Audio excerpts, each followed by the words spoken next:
옆 사람과 인사하십시다. 오늘도 만나서 반갑습니다. 잘 오셨습니다. 은혜 많이 받으세요. 영상으로 예배하시는 분들에게도 주의 은혜가 함께 하시기를 바랍니다. 자, 주일 낮에 말씀을 전했던 고린도전서를 이제 로마서와 바꾸어서 지난 주일 낮에 로마서 12장을 말씀드렸고요. 이제 오늘부터 수요일은 고린도전서를 계속해서 이어갑니다. 이제 몇 번 안 남았습니다만은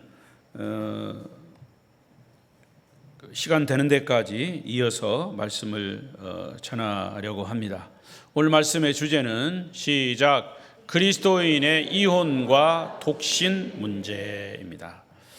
자, 고린도전서 7장은 상당히 많은 부분이 이 고린도 교회가 부딪히고 있는 문제 중에 그 교회 안에 성도들의 결혼에 대한 문제예요.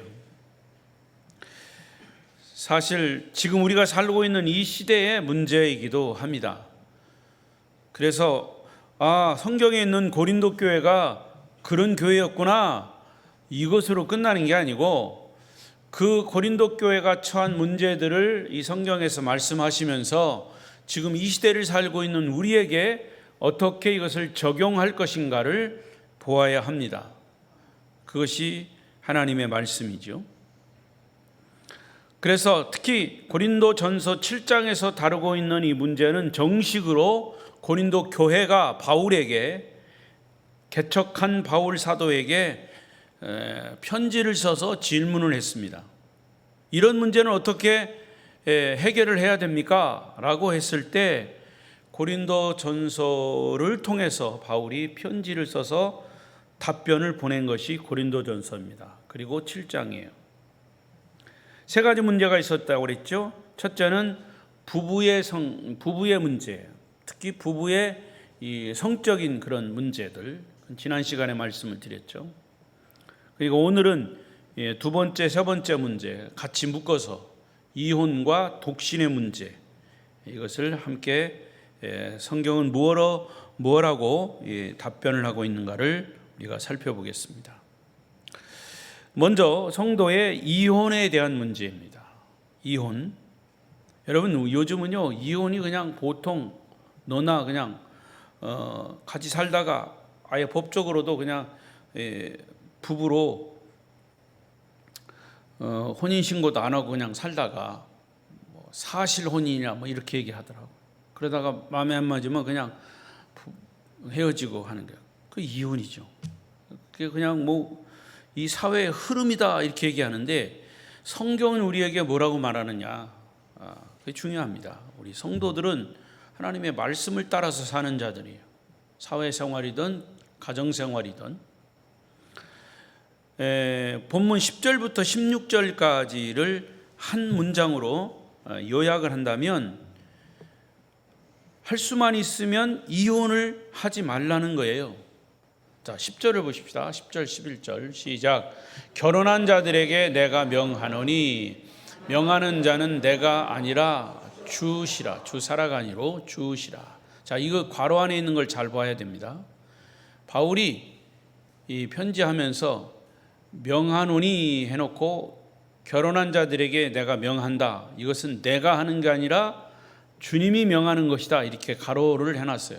그 다음에 여자는 남편에게서 갈라서지 말고 만일 갈라섰으면 그대로 지내든지 다시 남편과 화합하든지 하라. 남편도 아내를 버리지 말라. 자, 바울은 성도의 이혼 문제만큼은 굉장히 단호합니다. 한마디로 이혼하지 말라는 거예요. 자, 그러면 이 부분에 대해서 예수님은 어떻게 말씀하셨을까? 마태복음 19장 5절 6절이에요.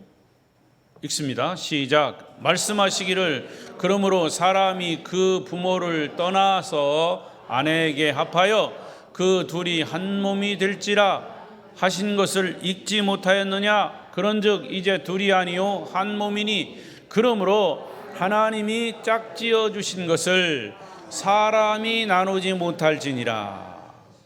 자, 우리가 처녀와 총각이 사랑을 해서 결혼을 했든지 누구 소개로 결혼을 했든지 부부가 됐습니다.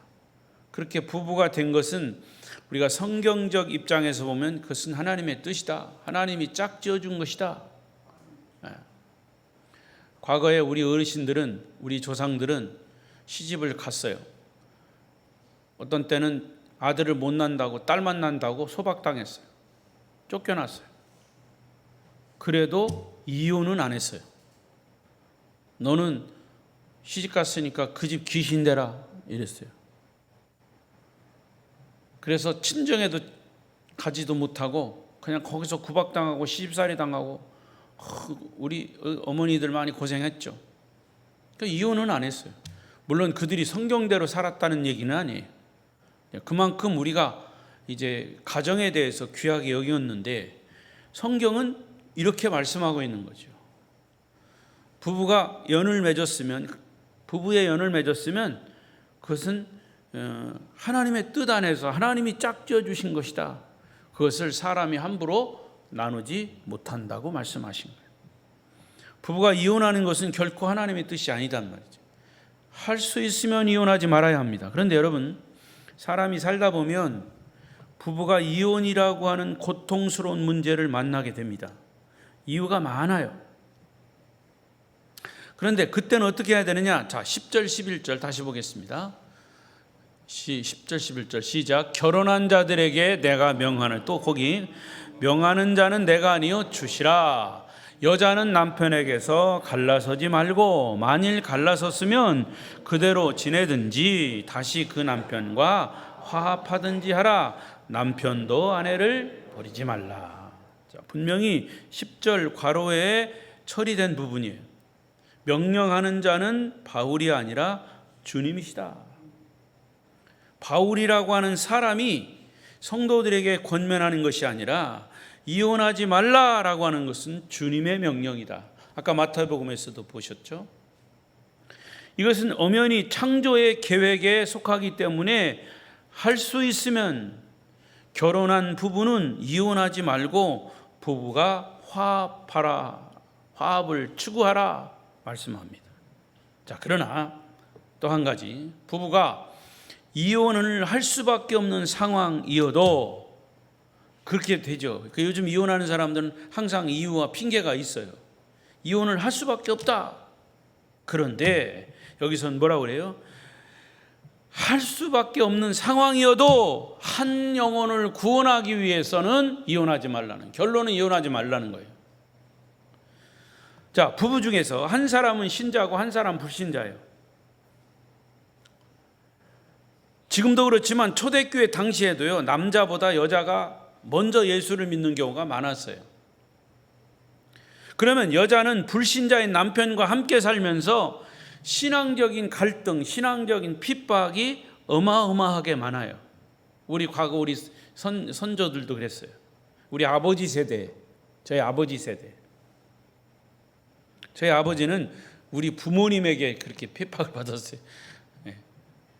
그래서 철저한 유교 집안이 10남매의 맏아들, 4남육녀의 맏아들이 예수 믿고 더군다나 목사가 됐어요. 그러니까 나중에 할아버지가 돌아가시면 상주가 될 자식이 예수 믿고 유교 집안에 있어서는 안 될 예수를 믿어? 너는 나가. 그래서 호적 파서 내보냈어요. 쫓겨났어요, 우리 아버지. 우리 어머니는 굉장히 부잣집에 과거에 개성에 인삼이 유명하잖아요. 저 금산, 충남 금산의 인삼이 유명하듯이 개성 인삼하면 대단합니다. 그 개성에 인삼밭을 많이 경영하는 그런 부자, 우리 외할아버지가 부자였어요. 그런 집에서 맏딸로 잘 자랐는데 우리 외할아버지는 이제 감리교 권사님이셨어요. 그러니까 외할아버지 때부터 우리 신앙을 이제 어머니가 가르침을 받고 예수 믿는 며느리를 얻었어요. 그러니까 며느리가 보니까 예수 믿는 며느리예요. 또 그 영향 때문에 또 저희 아버지가 예수를 믿게 된 거죠. 그러니까 우리 할아버지는 대노하신 겁니다. 자, 이거는 부부과의 문제가 아니라 부모와 자식 간의 문제였었죠. 아무튼 그런 이런 문제를 이런 불신자인 남편과 함께 살면서 신앙적인 갈등을 초래하는 이 문제를 자 10절 14절까지 뭐라고 말씀하신지 좀 긴 말씀이지만 읽어보십시다. 시작.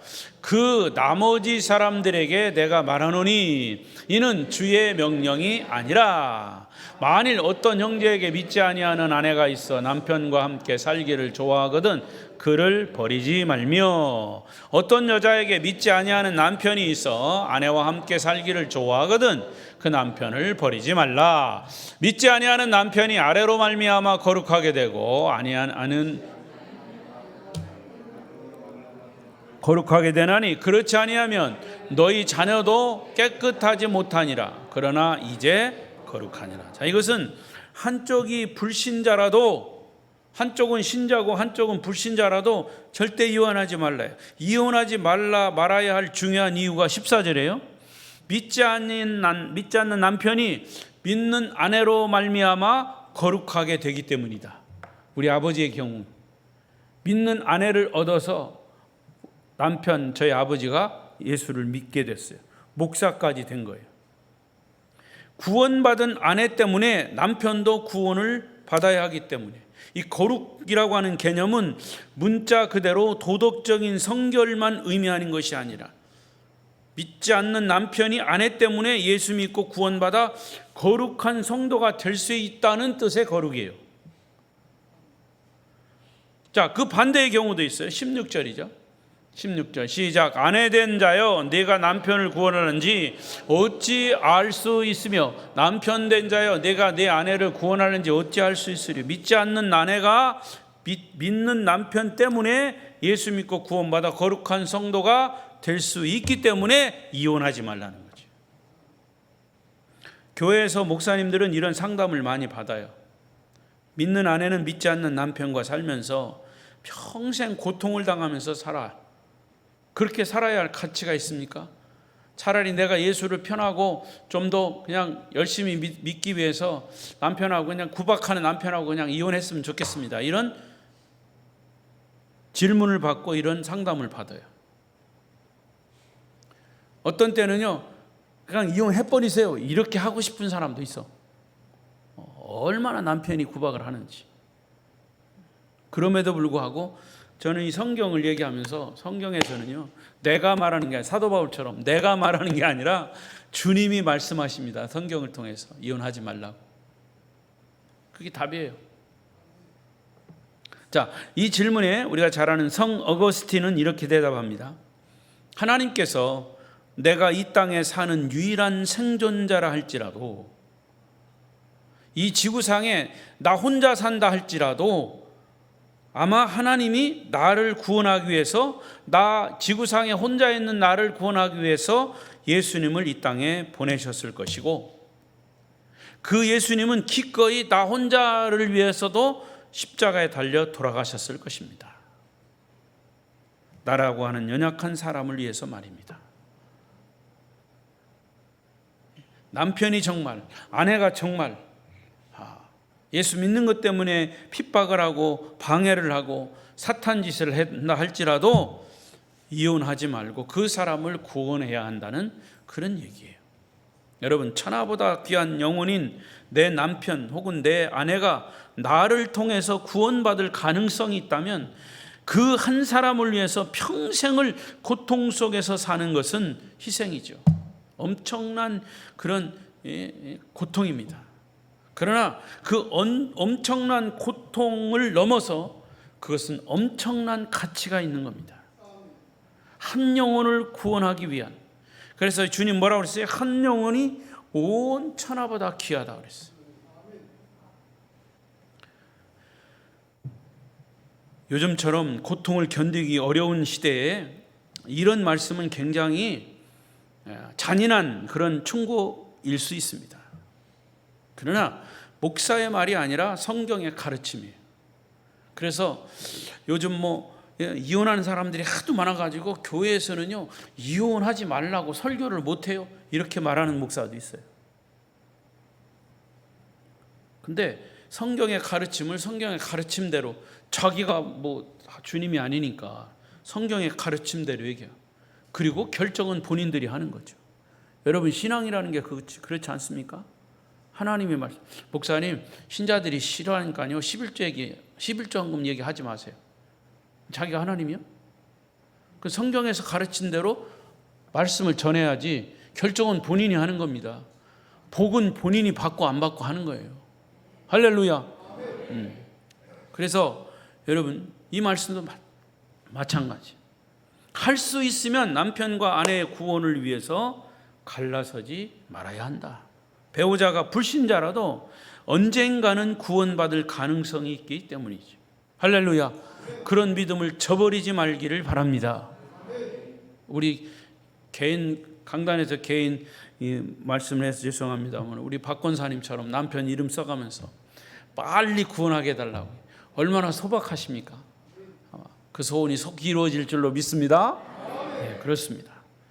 그러면 양쪽 모두가 불신자인 남편과 아내가 이혼하자고 할 경우에는 어떻게 해야 되는지. 자, 15절을 보십시다. 15절 시작. 혹 믿지 아니하는 자가 갈리거든 갈리게 하라. 형 자매나 이런 일에 구애될 것이 없느니라. 그러나 하나님은 화평 중에서 너희를 부르셨느니라. 믿지 않는 불신자 부부가 어떤 사람이 됐든지 주도적으로 남편이 됐든 아내가 됐든 이혼하자고 할 때는 뭐라고 그랬어요? 갈라서라는 거죠. 갈라서라. 형제와 자매가 이런 일에 너무 구애받을 것이 없다. 믿지 않는 남편이나 믿지 않는 아내가 주도해서 이혼을 했다면 그것에 대해서 죄책감을 가질 필요는 없다는 거야. 그러나 마지막에 결론은 뭡니까? 하나님은 화평 중에서 너희를 부르셨다. 할렐루야. 이 말씀을 덧붙였어요. 그래서 사실은 이혼의 문제에 대해서 고린도 교회가 골치를 아파했지만 결국 사도 바울은 자신의 생각과 주님의 명령을 섞어서 이 말씀을 했어요. 그리고 결론은 본인들이 내리는 거죠. 어떤 것이어야 하느냐? 결론은 뭐예요? 이혼하지 말라는 거죠. 자, 그 다음에 이제는 성도의 독신 문제입니다. 혼자 사는 문제. 지금도 요즘 뭐 혼자 사는 사람이 막 천지빛깔이에요. 그래서 사람 인구수도 줄고 아기도, 결혼 안 하니까 아기가 생기지 않죠. 하늘을 봐야 별을 따지. 결혼 안 하니까 자식들이 안 생기는 거예요. 인구수도 줄어드는 거예요. 혼자 사는 사람들이 얼마나 많습니까? 자, 그런데 그 문제도 성경은 이렇게 말하고 있어요. 간단한 문제는 아니에요. 여러 가지 종류의 독신 생활이 지금 있습니다. 결혼을 하지 않고 혼자 된 사람이 있고, 결혼 생활을 하다가 이혼을 해서 혼자 된 사람이 있고, 그런가 하면 남편이나 아내와 사별을 해서 혼자 된 사람도 있습니다. 여러분이 잘 아시듯이 지금 한국 사회도 여러 종류의 독신자들이 많아졌어요. 지금 이 사회의 큰 문제로 부각이 된 것이에요. 바로 이 독신 생활을 자들입니다.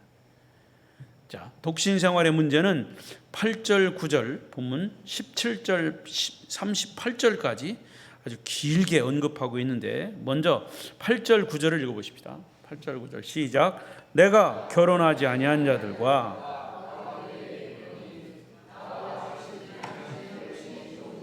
만일 절제할 수 없거든 결혼하라. 정력이 불같이 타는 것보다 결혼하는 것이 나으니라. 자, 첫째는 독신자는 어떻게 살아야 하는가? 할 수만 있으면 혼자 살라는 것이 바울의 답변이에요. 좀 이상하죠? 자, 그러나 여기도 전제가 있습니다. 특별한 경우예요.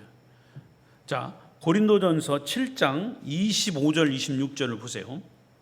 그 다음이죠. 시작. 처녀에 대하여는 내가 주께 받은 계명이 없으되 주의 자비하심을 받아서 충성스러운 자가 된 내가 의견을 말하노니, 내 생각에는 이것이 좋으니 곧 임박한 환난으로 말미암아 사람이 그냥 지내는 것이 좋으니라. 여기 뒤에 보면 임박한 환난이라고 하는 단서를 붙였습니다. 이건 뭐냐면 그 고린도 시대에 그 당시 박해를 받고 있던 초대교회 교인들, 그 교회 초대교회 교인들 그리스도인들의 상황을 말하는 거지. 지금도요 지구촌 곳곳에는 그리스도인들의 박해가 너무 심합니다. 예수를 믿어도 목숨 걸고 믿어야 할 그런 곳이 많아요. 그런 박해를 받는 특별한 상황에서는 결혼하지 않고 혼자 사는 것이 좋다는 그런 의미예요. 앞뒤 다 잘라먹고 혼자 사는 것이 좋대야, 그게 아니에요. 그 상황을 얘기하는 겁니다. 만약 이러한 고통과 박해 시대에 가족이 있으면 가족 전체가 같이 환난을 받게 되고 고통이 배가 되기 때문에 차라리 결혼을 하지 않고 혼자 지내는 것이 좋다는 것이 바울의 첫 번째 답변입니다. 제가 전에 섬기던 교회에 여자 선교사, 아주 얼굴도 이쁘고 똑똑한 여자 선교사가 있었어요. 그가 사역하는 곳은 저 이슬람 지역입니다. 복음을 전하다가 감옥에 투옥되기도 했어요. 다른 이유가 없어요. 복음 전했다가 감옥에 들어갔어요. 그 나라에. 나중에 이제 나오긴 했지만 결혼 적령기가 넘었지만 결혼하지 않고 사명감 가지고 목숨 걸고 선교 사역을 하는 거예요. 그 이제 안식년 때 나와서 제가 이제 상담을 하면서 물어봤더니 내가 보기에도 안타까워. 그래서 부모들은 엄청 반대합니다.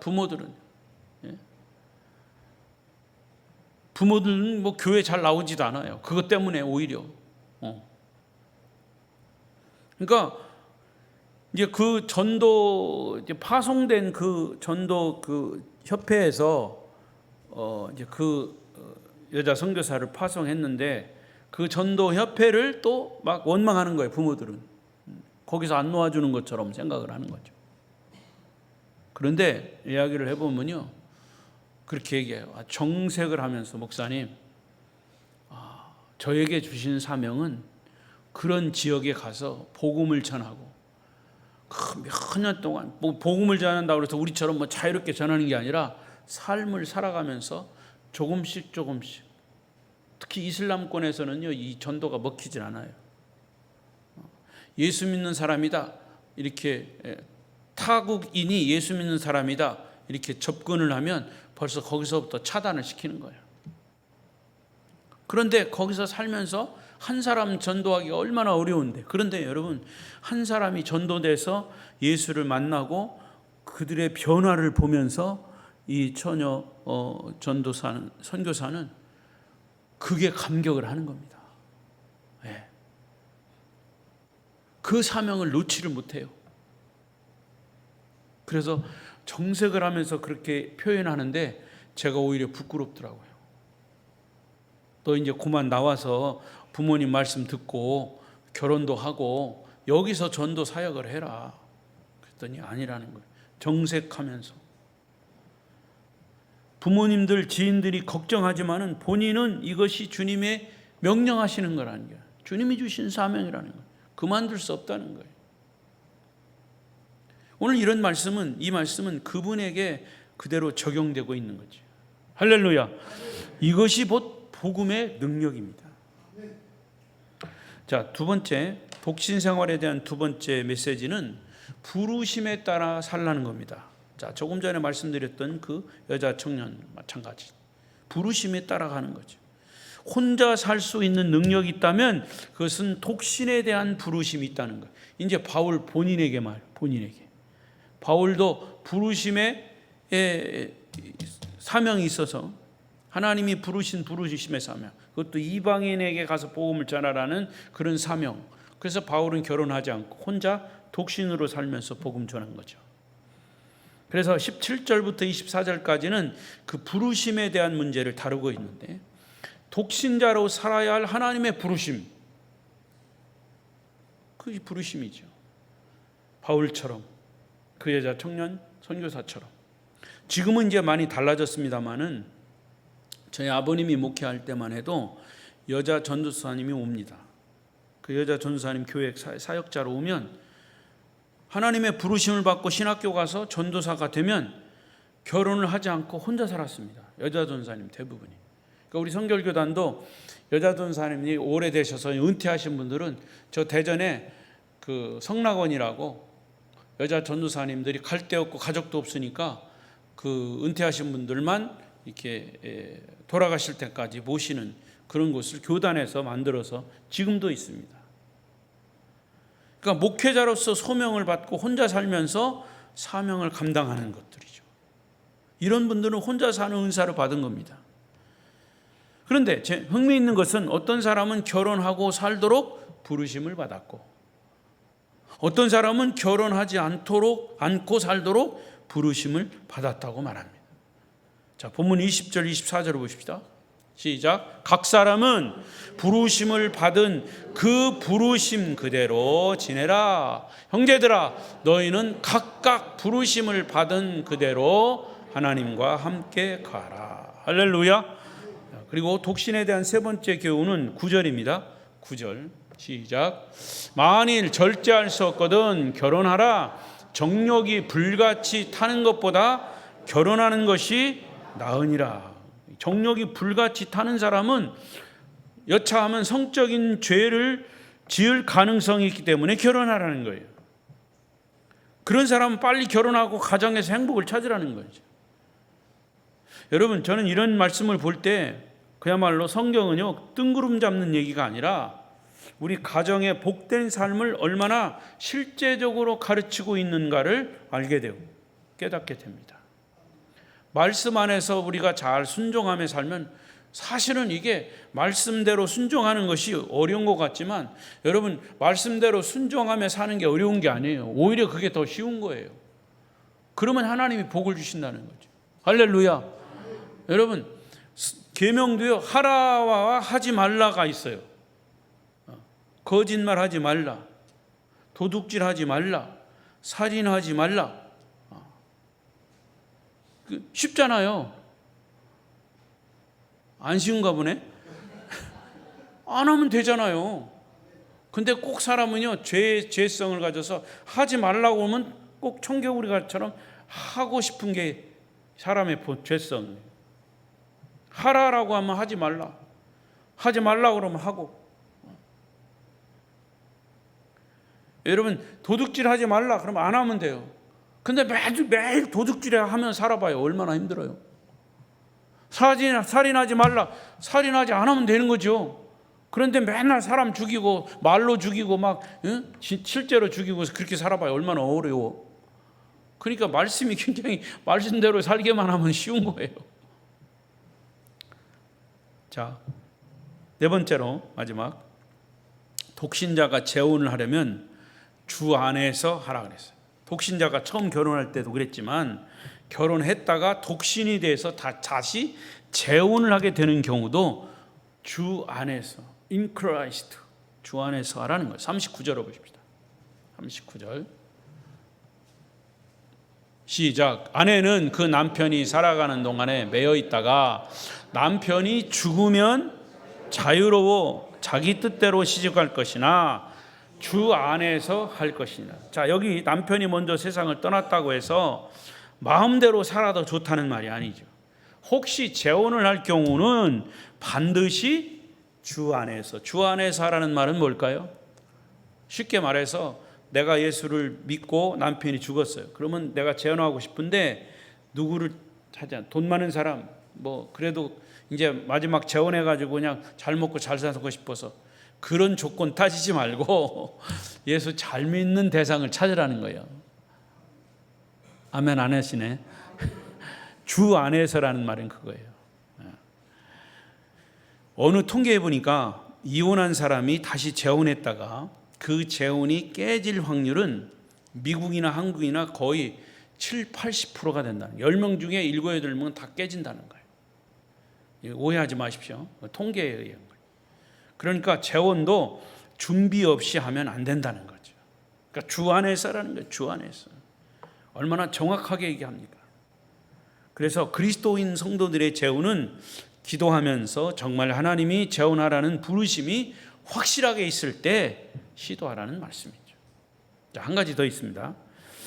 5번째 시작. 독신은 주님을 섬기기 위한 동기로 결단하라는 겁니다. 재혼을 하든지 독신으로 살든지의 결단은 내가 어떤 동기를 가지고 있느냐, 그게 중요합니다. 자기 스스로 범죄의 가능성을 줄이고 자기 삶의 행복의 에너지로 주님 안에서 주님을 섬겨야 한다는 동기가 있어야 한다. 그래서 35절에 이렇게 말씀합니다.